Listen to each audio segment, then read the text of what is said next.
온전한 삶을 향하여 우리가 이렇게 큰 주제를 가지고 말씀을 계속 묵상해 왔습니다. 25주를 말씀 묵상해 왔고요. 오늘 대망의 대단원의 막을 내리는 그런 날입니다. 다섯 번째 파트로 더 나은 지구, 그리고 또 다섯 번째 말씀으로 새하늘과 새 땅이라는 제목으로 말씀을 나누려고 합니다. 오늘은 이 말씀을 마치는데 또 공교롭게도 바람빛교회 15주년 또 이제 생일이 되는 그런 날이기도 하고요. 제가 신학을 한 지 30년 되는 날입니다. 제가 1994년도에 9월 달 시작하는 학기에 맞춰가지고 8월 초에 신학교를 갔는데요. 그때부터 이제 전도사 생활도 이제 근처에 있는 교회에서 했으니까 이제 신학 한지 30년, 바람빛교회 한지 15년, 그리고 25년. 저희 아내를 만난 지 30년 됐습니다. 제가 아내를 만날 때 처음 입었던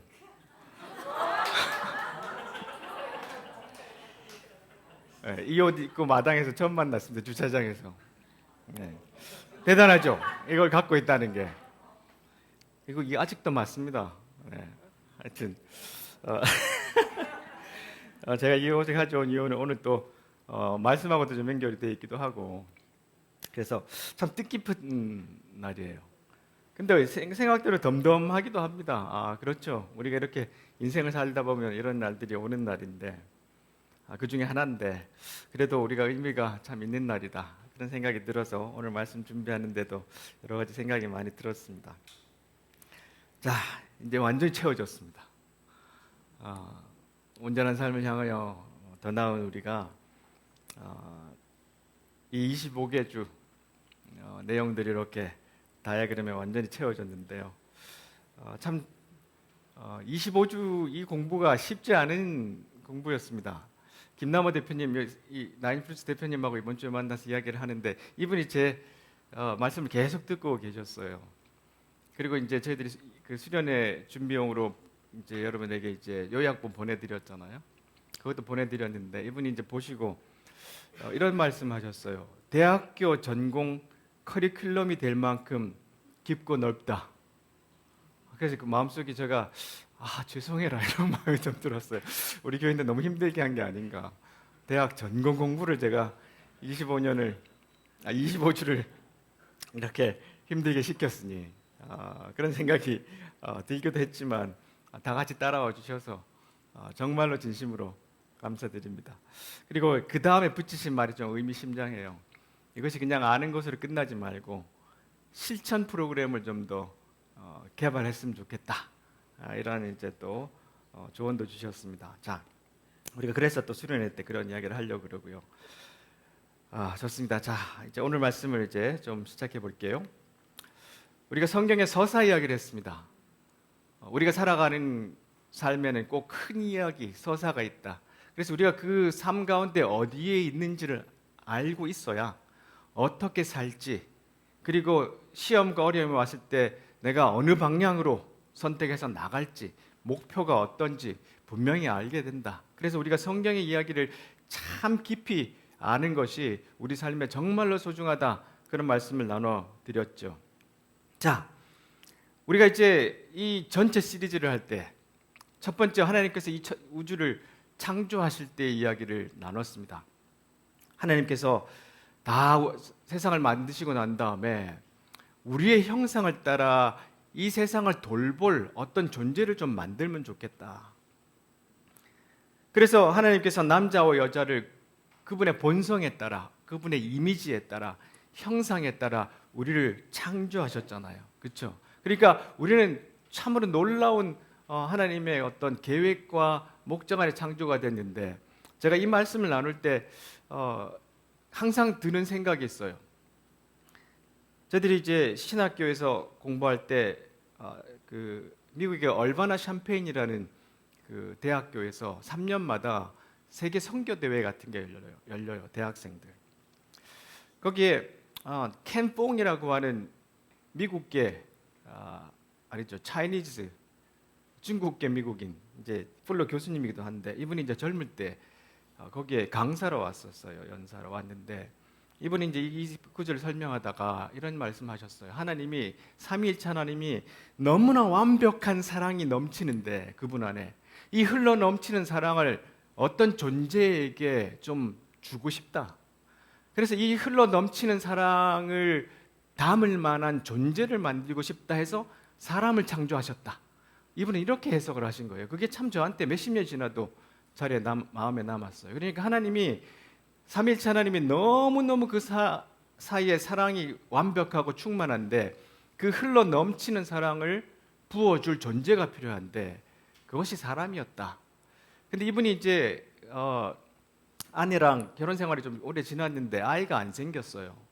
그래서 이제 그분이 이제 아이를 입양해 가지고 된 지 이제 한 몇 개월 지났는데 이분이 우리가 정말로 두 사람 사이에 사랑이 넘쳐났는데 우리에게 실제로 아이가 안 생겼다. 그렇지만 우리에게 하나님 주신 아이가 있다. 그러고 딱 소개를 하는데 그 아이가 이제 걸음마를 시작해가지고 아장아장 이렇게 걸어 나오는 거예요. 근데 그 감동이 아직도 생생해요. 우리가 어떤 존재냐?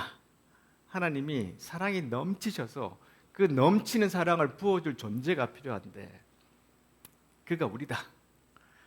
근데 우리를 그렇게 지으시고 또 만드시고 이렇게 가꾸셨는데 우리에겐 또한 하나님의 부탁이 있잖아요. 이 세상을 잘 돌보는 것. 이것이 하나님께서 우리에게 주어주신 부탁이라는 말씀이죠. 하나님이 천지를 창조하시고 난 다음에 하신 말씀이 참으로 좋고 좋았다예요. 그렇죠? 그러니까 성경에 이 말씀이 참 좋아요. 하나님이 보시기에 정말로 좋았어요. 지구도 너무나 아름다웠고 사람도 너무나 보기 좋았어요. 우리 모두가 참으로 좋고 좋았어요. 그리고 난 다음에 모든 것을 완성하신 다음에 하나님이 쉬셨다고 말씀이 기록되어 있는데 이 쉬셨다는 게 뭐라 그랬죠? 하나님이 거하실 성전을 다 만드시고 난 다음에 이제는 다스리신다 이런 뜻이라고. 근데 그 다스림을 누구를 통해서? 하나님의 형상을 닮은 우리를 통해서 일을 하신다. 그 말씀을 처음에 시작했어요. 자, 근데 우리가 웃잖아. 이게 지금 다 망가졌잖아요. 지금 그림에 보면 인간이 온갖 자원들을 이제 남용하고 뭐 이렇게 가지고 지금 이제 이 지구라는 배가 가라앉을 지경이 됐어요. 하나님 우리에게 주신 이 일들을 제대로 감당하지 못했단 말이에요. 근데 이 세상이 이렇게만 끝날 것인가? 그렇지 않아요. 하나님의 약속은 또 있어요. 그게 뭐냐면 하나님은 우리에게 새 하늘과 새 땅을 준다고 약속하셨어요. 전에 있던 하늘과 땅은 사라지고 바다도 없어지고 전에 있던 것은 없어졌어요. 거룩한 성 새 예루살렘이 하나님이 계신 하늘로부터 내려오는 걸 봐요. 근데 마치 신랑을 위해 단장한 신부의 모습을 보는 것처럼 신부가 얼마나 단장하고 아름다워요. 보좌로부터 큰 음성이 들려요. 하나님의 집이 사람들 가운데 있게 될 것이다. 하나님께서 사람들과 함께 계시고 그들은 하나님의 백성이 될 것이고 친히 그들과 함께 계시고 여기 보세요. 눈에서 모든 눈물을 닦아줄 것이다. 우리가 힘들고 고통스러운 시간들이 지나지만 하나님께서 그냥 될 것이 아니라 우리 눈에 흐르는 모든 눈물을 닦아줄 것이다. 이 약속을 우리에게 하셨어요. 이게 그냥 끝날 게 아니라는 거예요.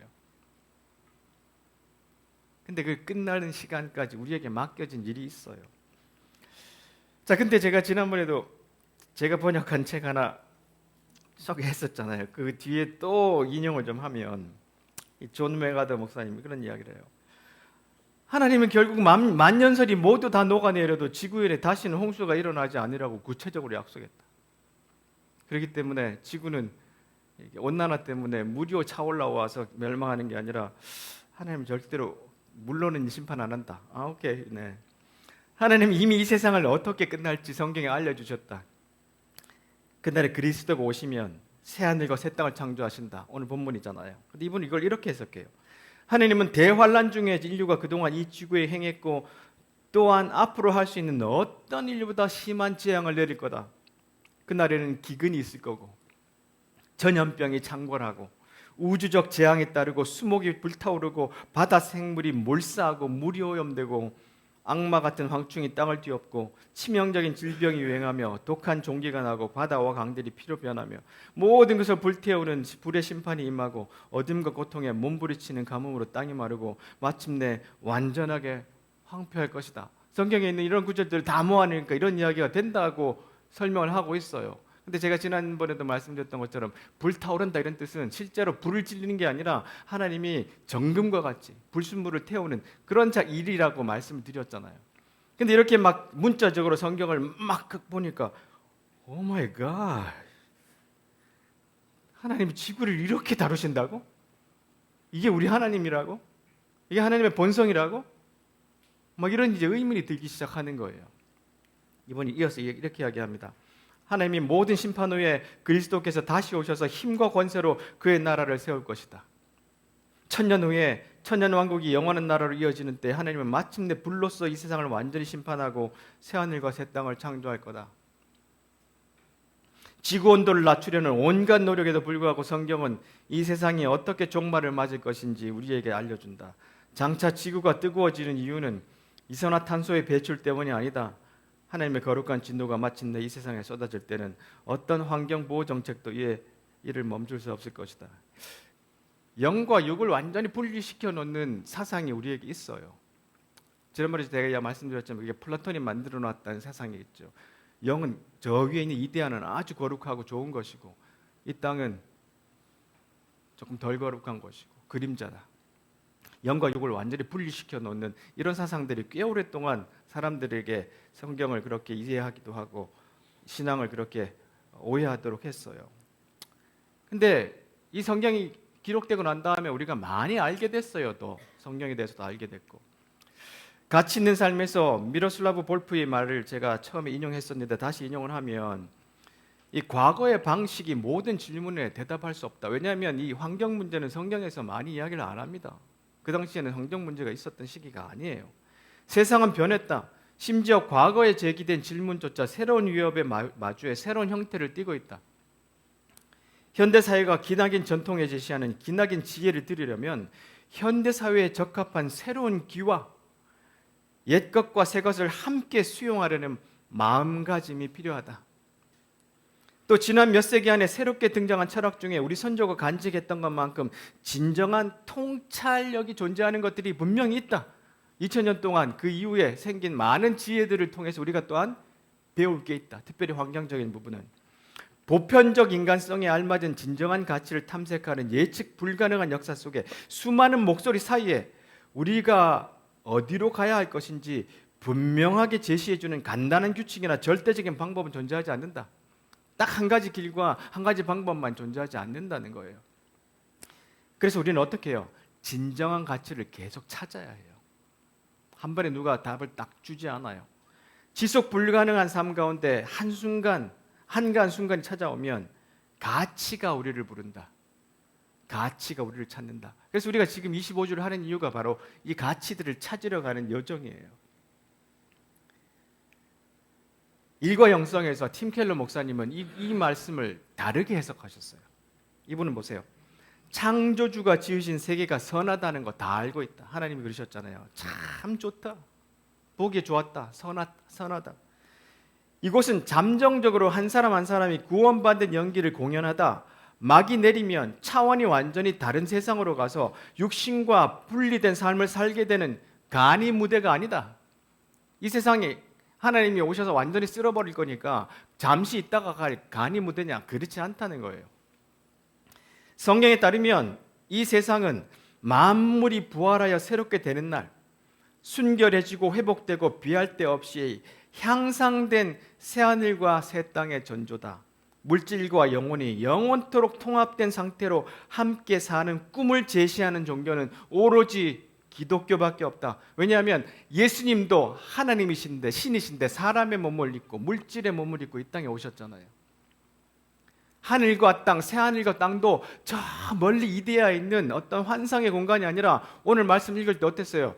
신부의 모습을 단장한 우리에게 어떻게 해요? 하나님의 집이 우리에게 내려오잖아요. 그렇죠?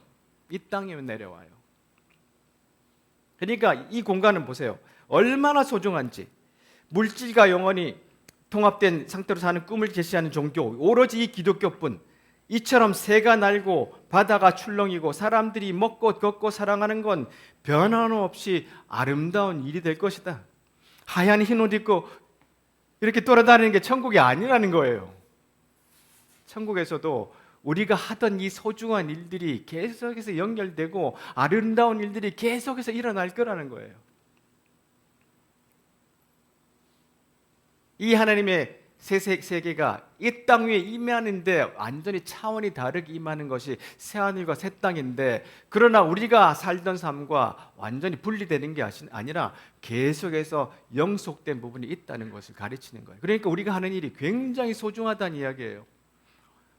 예수님이 임할 때 하나님 심판에서 아무리 환경 정책도 실시를 해도 소용없을 거다, 이런 바보 같은 소리를 하면 안 된다는 거예요.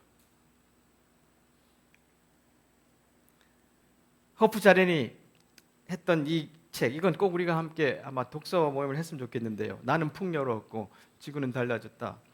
나는 사람들에게 계속 상기시킨다. 우리는 강하고 또 운이 좋다고.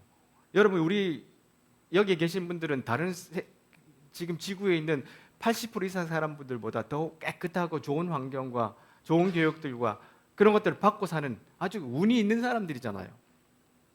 지구는 너무 적은 자원을 놓고 살아남으려는 애쓰는 많은 사람들의 집이기도 하다. 우리가 식량과 안식처, 깨끗한 물을 누리는 집단이라는 사실은 지금껏 우리가 위태롭게 만들어온 세상을 포기하지 말아야 할 의무가 있다는 의미이기도 하다. 무언가 알고 있다는 것은 그만큼 책임이 있다는 거다. 여러분, 우리가 구원받았다는 것, 이제 말씀을 이제 25주 했다는 거, 그러니까 이제 알고 있잖아요. 우리에게 책임이 있어요. 그리고 우리가 잘 살고 있잖아요. 어떤 다른 나라 사람들보다. 그럼 우리에게 의무가 있고 책임이 있어요. 자, 이 지구를 지키는 일이 나의 일이라면 이 책에서 이런 이야기도 합니다. 세넌도어라는 지역에 살고 있는 인디언의 옛날의 경언이 보면 이 땅에 인간으로 태어남은 고귀한 신의를 지키기 위해서다. 성경의 말씀과 굉장히 비슷해요. 우리는 엄청난 책임을 지고 이 땅에 태어났다. 식물과 물고기, 나무, 새 등이 이 땅의 온갖 생명체의 아름다운 재능을 훨씬 뛰어넘는 인간만의 재능이 있기에 특히 더 큰 책임이 따른다. 그 재능은 바로 우리가 다른 생명체를 보살피는 능력이다. 그렇죠? 우리에게 이런 능력이 우리에게 있잖아요. 세상을 파괴할 능력도 있지만 세상을 아름답게 보존할 능력도 우리에게 있어요.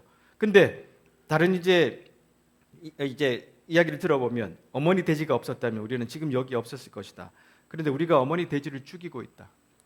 우리는 공기와 물을 오염시키고 돼지의 모든 힘을, 자연의 힘을 갈취했다. 우리 라코타 종만이 아니라 인류 전체에 끔찍한 재앙이 닥칠 것이다. 미리 인디언들이 그런 지혜들을 갖고 있었다는 거예요. 그래서 우리가 사람으로 이렇게 창조되었고 또한 예수님의 제자로 만들어졌다면, 선택이 됐다면 우리에게 이런 책임들이 있다는 것, 우리가 분명히 기억을 하자는 것입니다. 자, 이제 타일러라고 하는 그 미국에서 온 그 한국말 잘하는 사람 기억나시죠? TV에 자주 등장하는 이 사람이 쓴 책이 두 번째 지구는 없단데요. 그 책에 이런 이야기가 나와요. 이 사람은 항상 꿈을 갖고 살았대요. 근데 다른 사람들이 타일러에게 이런 질문을 또 했대요. 요즘 꿈이 뭐야? 근데 그 고민을 하다가 내 꿈이 뭘까 하다가 이 사람이 이 책을 쓰게 된 거예요. 왜냐하면 지금은 지구가 망가지고 있기 때문에 나의 꿈은 그래도 환경 보호를 해야 된다. 그래서 이 사람이 이제 환경 보호를 하는 이런 운동가가 됐어요. 이런 이야기를 합니다. 은행에서 돈을 빌리지 못하면 다른 은행, 다른 금융권을 찾아가면 되지만 지구의 진빚은 그럴 수가 없다. 지구는 하나뿐이기 때문이다. 지구가 더 이상 인류에게 생태 자원을 빌려줄 수 없다면 남은 선택지는 종말뿐이다. 지구 생태 영향을 넘지 않도록 고민해야 되는 이유다. 그런 이야기를 합니다. 지구가 두 개는 없어요. 어디로 갈 수도 없어요. 그러니까 우리 지구를 우리가 책임 있게 잘 돌봐야 되는 것이죠. 우리가 날씨다는 책에서는 지난번에 한번 인용을 했죠. 윤리적 선택을 안 하면 우리가 어떤 삶의 의미가 있는가? 이런 질문하는데 이게 기독교인들에게는 우리가 구원을 받았는데 구원의 삶을 제대로 살지 않으면 이게 무슨 의미가 있는가? 이런 질문으로 똑같이 돌아와야 돼요. 그러니까 이 선택들 중에는 무엇을 살지, 살 때도 이제는 플라스틱 병에 있는 막 이렇게 모양 좋은 것보다 좀 품질이 덜해도 고체 비누를 쓴다던가, 아니면 내가 아침에 일어날 때 여러분 막 미숫가루 같은 거 요즘 보니까 이렇게 팩에 들어가지고 우유만 넣고 흔들면 마셔서 이렇게 버릴 수 있는 비닐용 되게 많잖아요. 이런 것도 덜 쓰고 이렇게 선택하는 것, 무엇을 살지. 이건 내가 비행기 여행 정말 좋아하는데 앞으로 이거 줄여야 되지 않겠나. 어떤 교회는 보니까요, 비행기를 타고 여행하는 분들은 꼭 돌아와서 헌금을 따로 해요. 나무 심는 헌금. 이렇게도 할 수도 있고, 아이를 낳을지 말지를 둘러싼 선택도 있고, 그러니까 매일 매 시간 내 손에 쥘 수 있는 것 이상을 갖지 않겠다는 결정, 먹고 싶은 대로 먹지 않겠다는 결정, 우리 모두 남은 것을 공유할 수 있도록 한 개인의 한계를 정하겠다는 결정의 총합이 아니라면 환경이 주는 은총이 대체 뭐란 말인가? 그러니까 우리가 이 윤리적인 책임, 이 세상에 대한 책임, 환경에 대한 책임이 있으니까 잘 선택을 해야 되는 삶을 살아야 된다는 것을 또한 이런 세상 사람들도 강조를 하고 있죠. 자, 그러면 실제적으로 이제 전체 환경에 대한, 지구에 대한 이야기를 좀 마무리하면서 실제적으로 우리가 기억해야 될 것 한 4가지만 이야기하겠습니다. 첫 번째, 우리의 세계관이 바뀌어야 돼요. 지금 계속 그 이야기를 한 거예요. 우리의 세계관. 요한복음에 보면 니고데모라는 사람이 예수님을 찾아와요. 이 사람은 아주 학식 있는 사람이고요, 바리새인이고 아주 지체 높은 양반이에요. 이분이 예수님에게 밤늦게 찾아왔어요. 그러니까 예수님이 하시는 행동을 보니까 너무 고민이 된 거예요.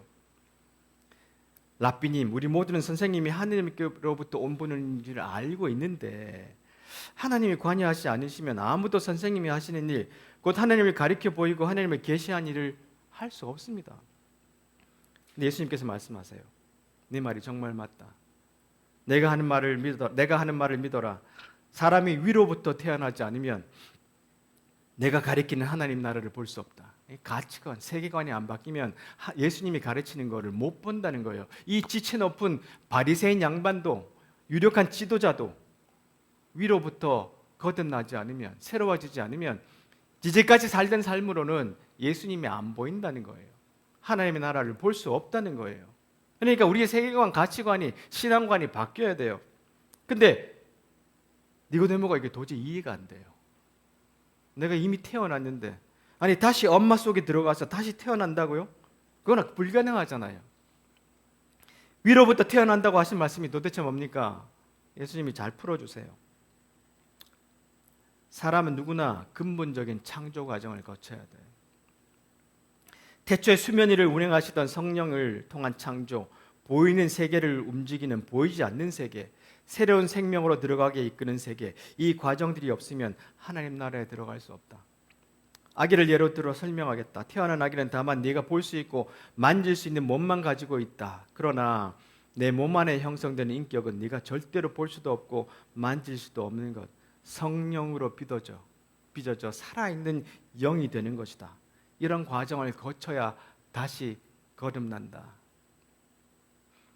그냥 태어나고 자라고가 아니라 그 안에 성령께서 우리 안에 찾아오셔서 우리가 다른 사람이 되는 것, 거듭나는 것, 이게 진짜 하나님 나라를 볼 수 있는 사람으로 변하는 과정이야.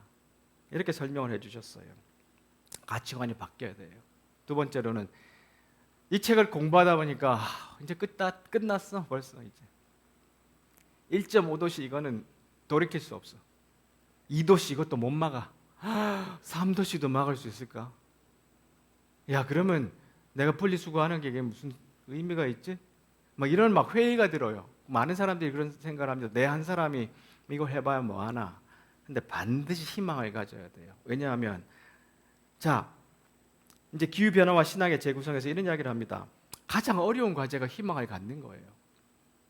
우리 희망은 우리 자신에게 있는 것이 아니라 우주에 살아있는 사랑과 갱신의 능력, 곧 하나님의 영인 성령의 능력을 인정하는 거예요.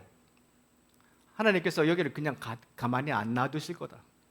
새 하늘과 새 땅으로 우리를 인도하실 거다라는 강력한 그 믿음 안에 있어야 된다는 거예요. 세계는 하나님에 의해 창조되고 사랑받고 있으며 지켜지고 있다는 것이 우리 희망의 토대다. 희망은 하나님을 신뢰하는 거다.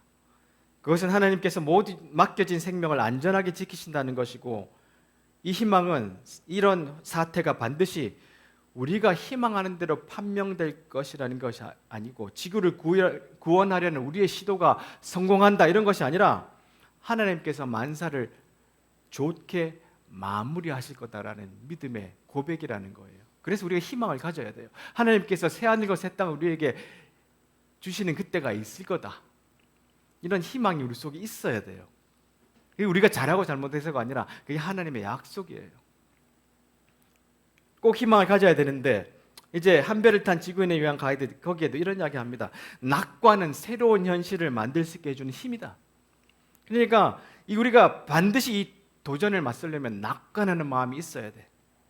그리고 이 낙관하는 마음은 부단하게 우리가 노력하겠다는 결심이기도 하고, 결정 하나하나가, 행동 하나하나가 더 나은 미래를 그려갈 수 있음을 당당히 입증하는 것이다. 그러니까 우리 스스로 모두가 이 낙관, 이 세상이 그냥 끝나지 않아, 더 나아질 수 있어라는 그런 생각을 가지고 하루하루를 생활해야 된다는 거예요. 하나님께서 약속하셨다는 것을 토대로.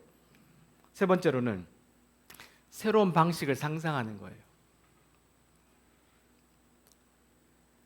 이본 시나드는 사람이 누구냐 하면 파타고니아의 창업자입니다. 이분 이야기 들어보셨을지 모르겠어요. 이분이 이런 이야기를 합니다. 문제는 상상의 실패다. 호기심이 없는 사람들은 자신을 돌아보고 점검하는 삶을 살지 못한다. 그들은 종종 맹목적인 믿음을 갖는다. 맹목적 신념의 가장 무서운 점은 사실을 받아들이지 못하는, 심지어는 받아들이려고 하지 않는 상태에 이르게 한다. 이런 이야기를 하는데요. 그가 쓴 이제 파타고니아의 일대기입니다. 자기가 살아온 시간들. 책에 이런 이야기들이 있습니다. 자기가 이제 전 세계를 다니다 보니까 이 옷이랑 쓰레기가 장난이 아닌 거예요. 환경오염이. 여러분, 우리가 지금 옷 버리잖아요. 여러분, 어디다 옷을 버리세요? 옷을 모아다가 아파트나 이렇게 배치된 데다가 이렇게 집어넣잖아요. 그 옷이 어디로 가냐? 우리가 가면 생각할 때 이게 뭐 어디 씻어가지고 어디 팔고 뭐, 근데 그 아주 몇 퍼센트 안 되고요. 거의 저런 아프리카나 다른 곳에 저렇게 쓰레기산으로 쌓여 있어요. 저기 소가 막 먹고 있잖아요. 우리 옷이 다 절로 가요. 그러니까 우리가 옷을 사지 말아야 하는 것. 이 옷이 제가 저희 교회 개척할 때 15년 전에 입었던 옷입니다. 지금도 입고 있습니다. 우리가 옷을 1년에 몇 벌만 덜 사도 탄소 소비를 30% 줄일 수 있대요. 그러니까 여러분, 장바구니에 남아놓은 거 다 지우세요. 그리고 될 수 있으면 저기 뭐죠, 그 TV에서 하는 거 홈쇼핑 채널 지우세요. 자, 이분이 이런 이야기를 했어요. 우리 재킷 사지 마라. 광고를 이렇게 했습니다. 근데 이분이 왜 그렇게 했냐면 파타고니아의 사업의 사명 선언이 뭐냐면 우리는 우리의 터전 지구를 되살리기 위해 사업을 한다고 그랬어요. 그래서 이 자켓을 사지 말고, 이 파타고니아에는요 수리하는 파트가 따로 있어요. 그리고 재생으로 다 사용하고요. 이렇게 끊임없이 사회에 돌려주려고 그러는데, 이분이 2022년에는 자기 회사 전체를 기부했어요. 환경에다가. 그러니까 상상을 할 수 있으면 바꿀 수 있다는 거예요. 자, 이분이 이제 이야기를 했는데, 이제 자기가 한 이야기를 쭉 하는데, 거기에 보면 이분이 누구한테서 이런 아이디어를 얻었냐면 미국 기업계가 7세대 앞을 바라보는 이로코이라는 인디안 부족이 있대요. 이 사람들은 무엇을 결정할 때 7세대 앞을 보고 결정한대요. 그러니까 이 사람이 우리는 최소한 100년 후를 보자. 그러니까 뭐를 결정할 때 100년 후를 보는 거예요. 그래서 이로코이 쪽은 7세대 후를 위해서 계속해서 논의할 때 가장 어린 아이들도 참여시키는 방식으로 이 부족을 운영해 온다는 거예요. 자, 그래서 소비하고 요구하는 인간이라는 책에 보면 바로 버려지는 자원을 최소화하기 위해서, 먹고 그냥 쓱 버리는 그런 자원들을 최소화하기 위해서 버리는 것까지도 소비자에게 선택권을 부여해야 된다. 잘 순환하도록 만든 기업의 제품은 시장에서 살아남고, 그렇지 못한 제품은 퇴출시킬 수 있는 힘이 최종 수요자인 우리 소비자에게 있다는 거다. 그러니까 우리가 그렇게 만드는 기업의 물건들을 사주면 안 돼요. 우리가 선택해 줘야 돼요. 우리가 그렇게 환경을 생각하는 물건들을 사줘야 기업들이 이렇게 해야지만 우리가 살아남겠구나 해서 정책도 바꾸고 자기의 사업 방식도 바꾼다는 거예요. 우리가 선택하는 힘이 우리에게 있어요. 그리고 네 번째로 우리가 기억해야 될 것은 뭐냐면 우리가 하는 모든 일이 소중해요. 하나하나. 그러니까 작은 일도 직접 이제는 실천해야 돼요. 실천. 호프 자리는 이런 이야기를 합니다. 다른 무엇보다 한 가지를 강조하고 싶은데 희망을 가지려면 용기가 필요하다. 지구의 변화에 대해 우리가 무엇을 하는가도 중요하지만 강의실은 물론 강의실 넘어선 곳에서 이런 변화에 대해 어떻게 이야기하는가도 중요하다. 그리고 나는 사람들에게 경고한다. 게으른 허무주의에 유혹당해서도 안 되고 한 가지 해결책이 우리를 구해주는 것이 아니기에 우리가 하는 모든 일이 중요하다. 우리가 먹는 모든 끼니, 우리가 여행하는 모든 여정, 우리가 쓰는 한 푼에 지난번보다 에너지가 더 사용되는지 덜 사용되는지를 고민하여 선택해야 된다. 이게 에너지가 좀 더 덜 쓰일까? 김남원 대표님하고 오늘 지난 주 중에 회의하는데 점심 때 목사님 뭐 시킬까요? 뭐 좋아하시는 거 쓰레기 제일 덜 나오는 걸로요. 맛있는 걸로요가 아니라 쓰레기 제일 덜 나오는 걸로요. 그렇게 시킬 수 있어요. 생각이 조금이라도 뭐 더 하면 도시락을 싸와야 되겠지만요. 하여튼 그런 일을 우리가 생각하고 고민해야 되고 선택해야 된다는 거예요. 우리가 낡은 여행, 뭐 걷기나 자전거, 말이나 배를 타고 기차를 타고 이런 이제 여행을 하다가 그때는 정말 적은 양의 이산화탄소를 소모했어요. 근데 이제는 세계를 돌아다니고 싶은 욕망과 의도를 바꾸지 않고 그것을 지불할 능력이 있으면 이제 마음대로 돌아다닐 수 있는 환경이 되어버렸어요. 여행도 더 이상 발, 바람, 증기를 이용한 여행이 아니라 욕망이 있고 경제 능력이 있는 모든 사람들이 자동차와 비행기를 이용해서 출퇴근까지 하는데 이젠 더 이상 과거의 세계에서 이렇게 하듯이 계속해서 이렇게 하면 큰일 난다는 거예요. 그래서 우리는 새로운 조건을 만들었기 때문에 이제부터는 조금 다르게 할 수 있도록 선택하는 것들이 필요하다고. 우리는 다시 한번 다르게 사는 방법을 배워야 되는 거예요. 그럼 이제 조금 고민이 되겠죠. 이거 어떻게 해야 되나? 그러면 선택할 때 우리가 조금 더 환경에 기여할 수 있는 방식으로 살아가는 방식을 찾아야 되겠죠. 자, 이제 말씀을 맺겠습니다. 오늘 12주년인데 제가 10주년 때 되게 힘들었거든요. 여러분 사실 제가 말씀드렸나요? 교회가 10년이 됐는데 막 10주년이 다가오는데 숨이 안 쉬어져요. 내가 교회를 10년을 했는데 이거밖에 안 되나? 막 이런 막 자괴감이 들기 시작하면서 막 그게 미드라이프 크라이시스가 왔어요. 막 죽겠는 거예요. 근데 이게 사실 아닌데 제 속에는 계속 그런 생각이 들었어요. 이거 어떻게 극복해야 되나? 근데 참 힘든 시간이 지났어요. 왜냐하면 막 정말 열심히 했는데 잘 안 됐다고요. 제 생각에. 근데 이제 이 말씀이 저한테 참 큰 힘을 줬는데 여러분 이제 그 R.R. 톨킨이라는 분 아시죠? 반지의 제왕을 졌던 분이. 이분이 이제 반지의 제왕을 지금 막 이제 집필을 하고 있는데 이분이 완벽주의자예요. 그래서 이분은 심지어 거기 그 부족들이 쓰는 언어까지 자기가 만들었어요. 그러니까 얼마나 힘이 들었겠어요. 근데 진도는 안 나가고 막 너무너무 시간이 많이 가는데 죽겠는 거예요, 이 사람도. 그런데 이제 어느 날 창밖에 이렇게 보는데 이웃 어떤 사람이 정원에 있는 나무가지를 막 엉망으로 다 잘라버렸어요. 그래서 나뭇잎이 하나가 이렇게 있는데 그걸 보고 이 사람이 인사이트를 얻어가지고 하룻밤 만에 글을 써가지고 작은 이야기를 만들었어요. 그게 이 제목인데 제목이 뭐냐면 니글의 이파리입니다. 제목이. 이 사람이 니글이라고 정한 이유는 이름을 정한 이유도 니글이 뭐냐면 이 옥스퍼드 영어사전에 이런 뜻이에요. 깨작거리거나 비능률적으로 일하거나 쓸데없이 시시콜콜 사소한 일에 시간을 낭비한다는 뜻이에요. 이분의 이름을 니글로 줬어요. 근데 이거를 이제 자기 자신에 투영한 거죠. 자, 그런데 이 니글이라는 사람이 화가예요. 그래서 어느 날 자기 마음에 난 화가인데 죽기 전에 큰 나무 그림, 정원에 나무 그림을 하나 그리고 죽겠다. 결심해 놔가지고 저렇게 큰 캔버스를 샀어요. 근데 이 사람도 완벽주의자라 나뭇잎을 하나 그리는데 막 정성을 다하는 거예요.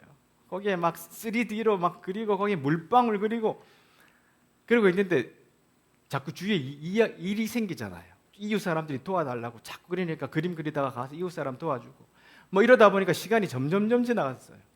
나중에는 아내가 아팠어요. 그리고 아내를 돌보다가 결국은 사람이 죽었네요. 그래서 나중에 이웃이 들어가 보니까 딱 이파리 하나를 그리고 죽었어요. 이파리를 하나. 여기서 그 이야기가 끝나면 얼마나 인생이 서글퍼요. 그러니까 이 글이 천국에 갔어요. 천국에 갔는데 거기에 가보니까 자기가 그린 이파리 하나에 하나님이 어마어마하게 아름다운 그림을 있는 그 나무에다가 자기 이 이파리 그림을 그려놨어요. 자기는 이파리를 하나 그렸지만 하나님은 이 이파리를 통해서 큰 아름다운 나무 그림을 완성해놨다는 거예요. 그래서 이분이 제목이 뭐냐 하면 선한 수고에는 선물이 있다. 이게 이분의 이 타이틀이에요. 선한 수고에는 선물이 있다. 지금은요 별거 아닌 것 같아요.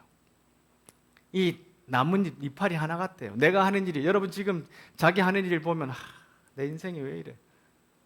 내가 이렇게 오랫동안 살아왔는데 내가 지금 뭐 아픈 부모님 모시더라고 힘들고 자녀들 때문에 어렵고 아니면 내 일은 내가 생각했던 것보다 하나도 진행이 안 돼. 나는 나이가 이만큼 들었어. 내 인생 헛살았구나. 그게 아니라는 거예요. 내 인생 선한 일에는 반드시 뭐예요? 하나님이 그걸 천국에 가보면 새하늘과 새 땅에서 아름답게 아름다운 그림으로 완성해 놨다는 거예요. 그 선물을 우리에게 주실 거라는 거예요. 그러니까 내가 하는 일에 여러분 가치를 그렇게 가지시라는 거예요. 내가 하는 일 하찮지 않아요. 내가 매일매일 반복되는 것 하찮지 않아요. 그 아래는 하나님의 큰 선물이 있다는 걸 기억하고 최소한 작은 일에도 성실을 다하고 힘을 다하는 우리 삶이 되었으면 좋겠어요. 온전한 삶을 향하여 더 나은 인간이 되기 위해서 오늘도 조금만 더 갔으면 좋겠어요. 완벽함이 아니라 어제보다 오늘 조금 더 나았고 어제 쓰던 것보다 오늘 좀 더 줄이고 절약하고 조금 더 소비에 깨어있고 그러다 보면 얼마 지나지 않아서 저 그림이 완성되는 날이 올 거예요. 우리가 다 함께 그런 날을 계속 바라보면서 온전한 삶을 향하여 나아가는 우리 모두가 되기를 간절히 바랍니다. 기도하겠습니다.